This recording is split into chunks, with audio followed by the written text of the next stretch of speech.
અને હવે વાત કરવી છે ગુજરાતના ઝળહળતા વિકાસની। કેવો વિકાસ! આ બાજુ તમે ગિફ્ટ સિટીમાં જાઓ કે અમદાવાદના એસજી રોડ ઉપર જાઓ તો તમને આકાશને આમતા શહેર જોવા મળે, પણ જો છેવાડાના ગામમાં તમે જાઓ તો ત્યાં તમને જોડીમાં વિકાસ લટકતો જોવા મળે। એ વિકાસ ત્યાં ખોરવાતો જોવા મળે, રસ્તા નથી એવા ગામ સુધી પહોંચતા વિકાસ અટવાતો જોવા મળે। અને એવું જ છોટાઉદેપુરના ક્વાંટમાં થયું છે। આ દ્રશ્યો ગુજરાત માટે કોઈ નવા નથી। સ્થળ બદલાય છે, પરિસ્થિતિ એ જ છે। પડવા ગામે એક પ્રસૂતાને પીડા ઉપડે છે પ્રસૂતિની, અને એ પછી એ મહિલાને દવાખાને લઈ જવી હોય છે, પણ દવાખાને લઈ જવા માટે અહીંયા રોડ રસ્તા નથી, અને ફરી એ જ જોડીમાં વિકાસ જોવા મળી રહ્યો છે। એ મહિલાને વાંસળા ઉપર એને જોડીમાં એને હોસ્પિટલ લઈ જવાની ફરજ પડી રહી છે 108 સુધી। અને છોટાઉદેપુર માટે આ કોઈ નવી વસ્તુ નથી। સહયોગી સંવાદદાતા અમિત જોડાયા છે। અમિત, આની પહેલા પણ કેટલીય વાર આવા બનાવો બન્યા છે। છોટાઉદેપુરના અંતરિયાળ આદિવાસી ગામ સુધી વિકાસ પહોંચાડવાની વાતો તો થાય છે, પણ વિકાસ પહોંચતો નથી, અને આખરે એ જોડીવાળો વિકાસ છાશવારે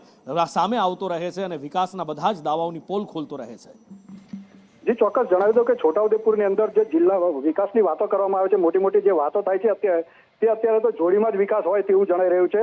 છેલ્લા 10 દિવસની અંદર છોટાઉદેપુર જિલ્લાની અંદર આ ત્રીજી ઘટના છે કે જેમાં પ્રસૂતા મહિલાને જોડીમાં ઉચકીને લઈ જવામાં આવી રહી છે।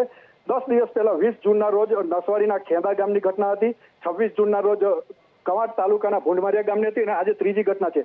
1 વર્ષની વાત કરવામાં આવે તો 1 વર્ષની અંદર લગભગ 10 જેટલા કિસ્સા સામે આવી ચૂક્યા છે, પરંતુ વહીવટી તંત્ર જે રસ્તા બનાવવાની વાત કરે છે તે રસ્તા બની શકતા નથી, અને જેનો ભોગ સ્થાનિક ગરીબ અને આદિવાસી જનતા બની રહી છે। જી બિલકુલ, અમે સ્થાનિક આદિવાસી જનતા બની રહી છે, પણ જ્યારે પણ કોઈ પણ નેતાની છોટાઉદેપુરમાં ચૂંટણી વખતે સભા હોય ત્યારે દાવો કરવામાં આવે છે કે છેવાડાના માણસ સુધી અમે વિકાસ પહોંચાડી દીધો છે। એટલે સ્વાભાવિક છે, લોકોને પણ સવાલ થાય કે જો વિકાસ પહોંચાડી દીધો છે તો એ વિકાસ છે ક્યાં? લોકો પણ પૂછી રહ્યા હશે ને।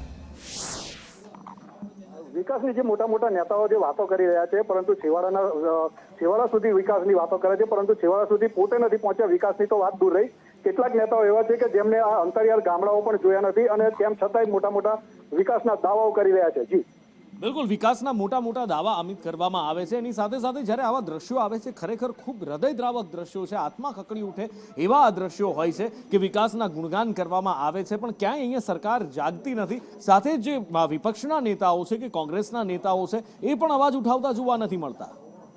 જી ચોક્કસ, વિપક્ષ તો અત્યારે તો જે કોંગ્રેસની વાત કરવામાં આવે તો કોંગ્રેસ તો અત્યારે નેત નાબૂદ થવાના આરે થઈ ચૂકી છે। અત્યારે જે છોટાઉદેપુર જિલ્લાના એક નેતા છે જે સુખરામ રાઠવા, તે અવારનવાર આ વાતો કરી રહ્યા છે, અને જે આવા મુદ્દાઓ છે તે ઉઠાવી રહ્યા છે, પરંતુ તેમની વાતનું જે સરકારમાં કે ક્યાંય વજન પડવું જોઈએ તે પડતું નથી, અને તેના કારણે જે જોરદાર અવાજ આવવો જોઈએ તે આવતો નથી, અને જેને લઈને જે સત્તાધારી પક્ષ છે તે સત્તાધારી પક્ષ પણ નિશ્ચિંત થઈ અને સૂઈ રહ્યો હોય તેવું જણાઈ રહ્યું છે। જી બિલકુલ, પણ સત્તાધારી પક્ષના જે ધારાસભ્યો છે ત્યાં તો અમિત વિકાસ પહોંચવો જ જોઈએ। ધારાસભ્યો શું કરે છે, સ્થાનિક જે તંત્ર છે એ શું કરે છે? સવાલ અહીંયા આગળ એ થાય।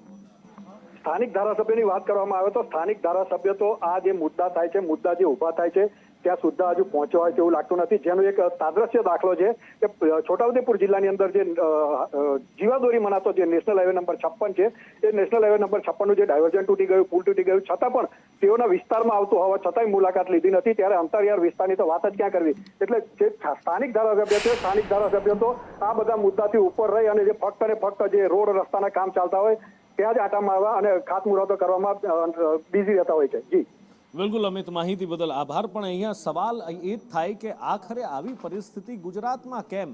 જો ગુજરાતને દેશનું ગ્રોથ એન્જિન કહેવામાં આવે છે, જો ગુજરાતને વિકાસ મોડેલ કહેવામાં આવે છે, તો પછી ગુજરાતની આવી હાલત કેમ? છેવાડાના માનવી સુધી વિકાસ પહોંચાડવાના દાવા કરવામાં આવે છે, તો એ દાવા જાય છે ક્યાં? એ દાવાનું મહત્વ શું? આ જે વાત કરવામાં આવે છે એ ધારાસભ્ય હોય કે પછી કોઈ પણ મોટા નેતા હોય, એમની જબાનની કિંમત શું? કશું જ નહીં। લોકો